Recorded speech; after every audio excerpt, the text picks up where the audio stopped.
Hello बच्चों, ये question पढ़ लेते हैं। एक फोर्स दी गई है जो एक वेरिएबल फोर्स है। देखिए उसका इक्वेशन है और ये जो है पार्टिकल पे लगती है वाई डायरेक्शन में। ये फोर्स न्यूटन में है और वाई मीटर में है। Work done by the force during displacement, और बताई भी है, लिमिट बताई गई है 2 to 5, Y is equal to 2 metre to Y to 5 metre. जो हमारे यहाँ की कॉन्सेप्ट होगा क्या हो सकता है? की कॉन्सेप्ट बहुत सिंपल है। हमें वर्क डन कैलकुलेट करना आना चाहिए जब कोई वेरिएबल फोर्स जो वेरी कर रही हो, कोई इक्वेशन हो उसकी जिसके हिसाब से वो वेरी करती है, तो उसकी वेरिएबिलिटी के हिसाब से हमें वो वर्क डन निकालना आना चाहिए। क्या यूज करते हैं हम?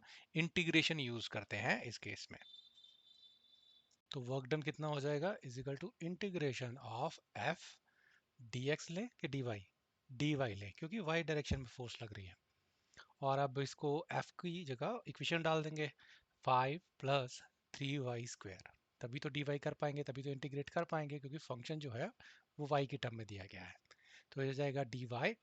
अब हमें इसको इंटीग्रेट करना है। उससे पहले लिमिट लगा दें। 2 to 5 मीटर हमें लिमिट दी हुई है, देखो। तो लिमिट भी हमने लगा दी। तो इसकी जो इंटीग्रेशन होगी वो थोड़ा सा सॉल्व कर लेते हैं हम।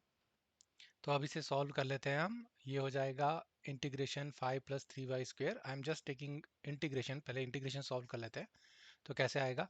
देखो ये 5y हो जाएगा क्योंकि कोई भी साथ में नहीं है, और ये हो जाएगा 3y³ डिवाइडेड बाय 3 से 3 से 3 कैंसिल हो गया, अच्छी बात हो गई। अब हमारे पास क्या रह गया यहाँ पे? 5y + y³।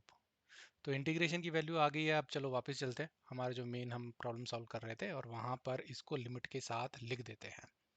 तो it will become 5y + y³, और यहाँ लिमिट डाल देते हैं 2 to 5। अब अपर लिमिट को डालते हैं पहले, तो क्या हो जाएगा? 5 × y की जगह 5 + 5 की क्यूब, माइनस क्या हो जाएगा लोअर लिमिट? 5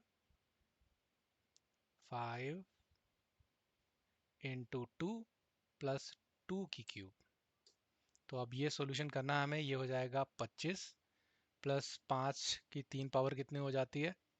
125, माइनस यहाँ पे 5 × 10 210 हो जाएगा, प्लस 2 की क्यूब 8 हो जाएगा। ठीक है, तो ये हो जाएगा 150 माइनस 18, जो हो जाएगा 132 जूल्स।